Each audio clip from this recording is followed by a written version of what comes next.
Hey everyone, Jaylene Sidhu here with you. I have a very talented dancer with me, but not only is he a talented dancer, he has the coolest last name I've ever heard, Louis Luzuka. Hi Louis, how are you? Good, fantastically well, thank you. That's great. So I know you love to dance and you're a very talented dancer. How old were you when you realized that dance was your passion? When I first realized that dance was my passion, it started in high school. I'd always watch my friends because I went to Holy Cross, so they really had a competitive dance team. They're always number one, and I'd always watch them practice after school. And then so my senior year, I was like, I wanna try out. I wanna be a part of this. So I tried out. I tried so hard, but I didn't make it.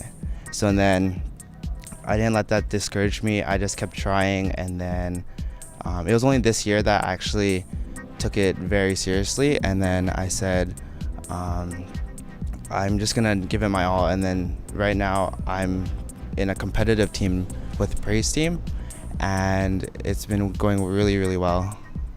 That's fantastic. So a lot of dancers I talk to, they say, oh, I started when I was 3, I started when I was 4.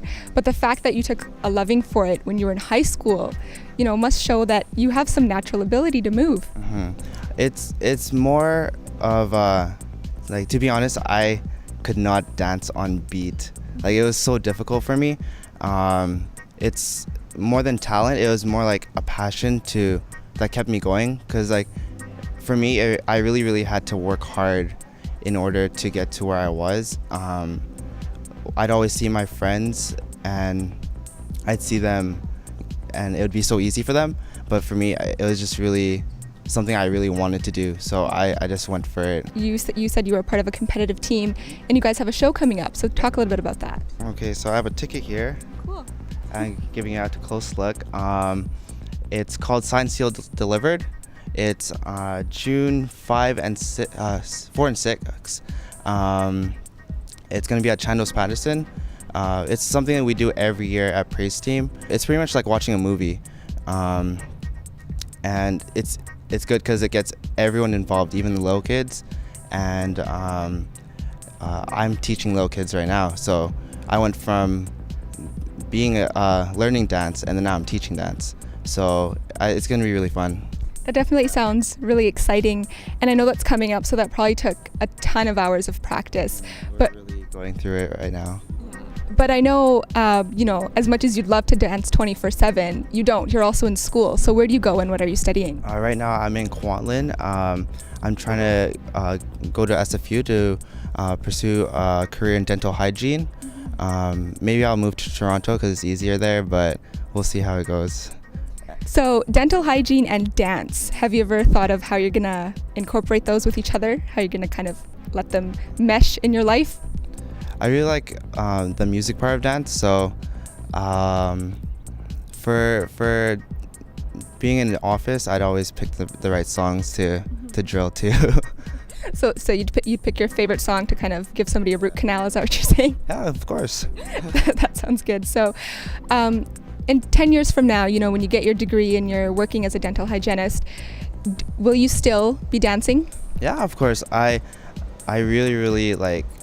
It's something that I really love to do, and like I always continue to start. Like, I started choreographing, and like there's a lot of dance instructors that they don't actually dance, but they choreograph a lot, and I think that's something I want to do as well, just for the new generation coming up. Are your parents supportive?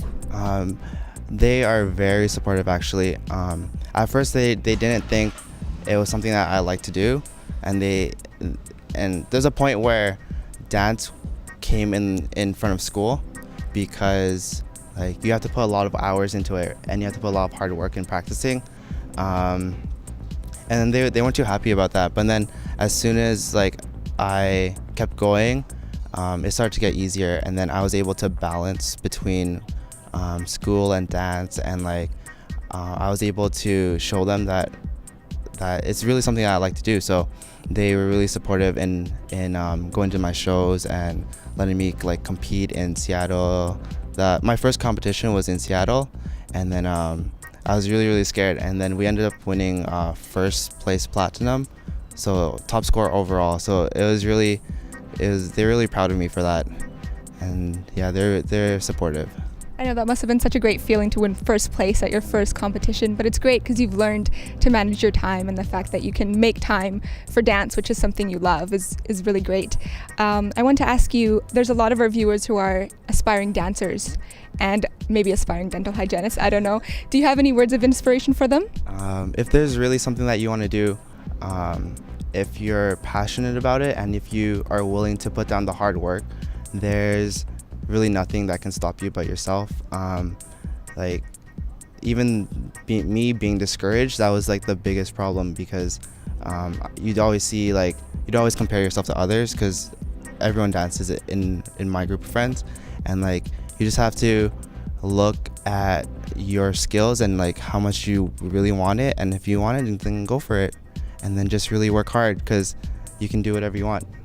Definitely, those are some great words of inspiration, and I know you've got some background dancers here, some of your friends, and you're gonna show us something. What kind of dance are we gonna be seeing in about a minute? We're gonna see some hip hop and some break dancing. Okay, sounds good. Let's take a look. When I was led astray, the day you walked away, you were the clock that was ticking in my heart. Changed my state of mind, the love so